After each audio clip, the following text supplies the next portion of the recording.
Tommy Docherty is a man who divides opinion at Old Trafford.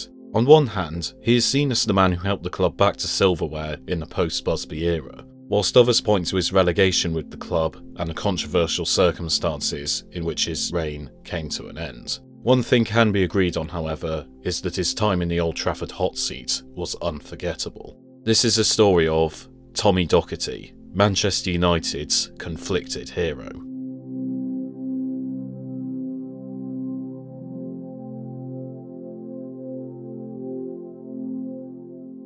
After the retirement of Matt Busby, managers such as Wilf McGuinness and Frank O'Farrell had failed to take the Red Devils back to the top. In December 1972, Tommy Docherty, who had formerly managed the likes of Chelsea, Aston Villa and Scotland, was in attendance when Manchester United faced Crystal Palace at Selhurst Park. Manchester United lost 5-0, and in the boardroom afterwards, Matt Busby offered Docherty the job of manager, an offer which was accepted.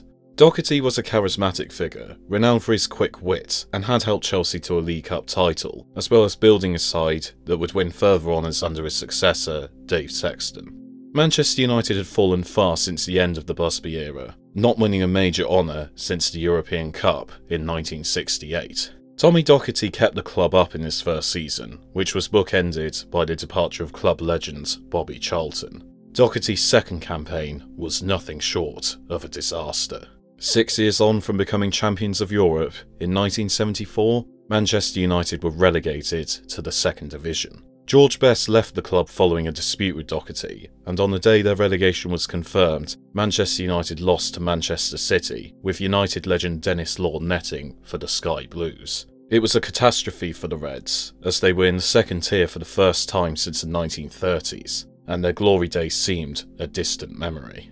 However, the club soon realised that it is always darkest before the dawn. It was an opportunity for Docherty to rebuild Manchester United and put together fresh faces to take the club back to the top. With the holy trinity of Best, Law and Charlton no longer at the club, Docherty looked to replace them. Stuart Pearson was signed in 1974, while Sammy McIlroy was given a bigger role in the team. Docherty played exciting, attacking football with a 4-2-4 formation, and it worked like a charm. Despite spending the campaign in the second tier, the 74-75 season is one fondly remembered by many Manchester United fans. They only lost one league game at Old Trafford all season, with both Stuart Pearson and Lou Macari netting 18 goals in all competitions. Old Trafford received the highest average attendance in the country, with around 47,000 spectators, more than any top-flight side. Manchester United finished top of the league with a grand total of 61 points, with 26 wins, 9 draws and 7 defeats. Docherty had redeemed himself in style, and it turned out the relegation was now a tactical retreat. Manchester United continued their fine form the next season, finishing third in the league, and they were also on their way to Wembley.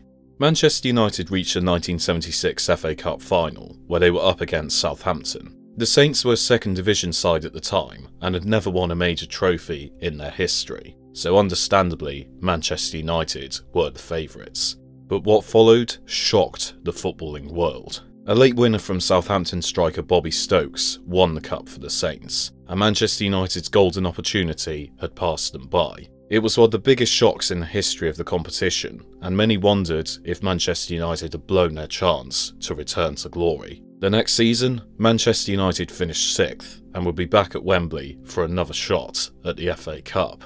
This time, they would be the underdogs. Docherty's side were up against Bob Paisley's Liverpool, who were in the hunt for a treble. They had won the league, and a few days later would be in the European Cup final. Docherty was looking to be the one to spoil the party this time. In the 51st minute, Stuart Pearson latched onto a through ball and drilled it beyond Ray Clements into the net. Jimmy Case would level the scores 2 minutes later, but only 2 minutes after that, a loose ball fell to Jimmy Greenoff, who looped it into the net to put the Red Devils back in front. Manchester United held on, and the FA Cup was theirs. They had denied their fiercest rivals the treble, and had their first major silverware in 9 years. Tommy Docherty had masterminded his and the club's redemption arc, and it seemed as though this side was destined to claim more silverware. But only days after the incredible Wembley victory, Docherty's time at Old Trafford came to a quick and controversial end. It had emerged that Docherty, a married man with 4 children, was having an affair with Mary Brown, the wife of Manchester United's physio, Laurie Brown.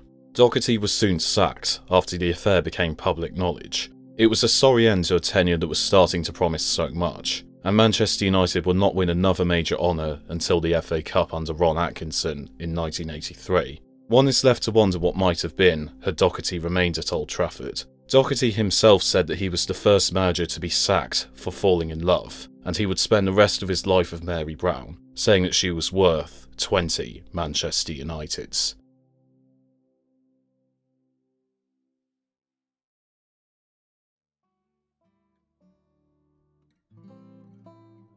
Tommy Docherty died in 2020 at the age of 92, and his death saw many pay tribute to him. His legacy at Old Trafford remains conflicted, with arguments on either side as to how he should be remembered.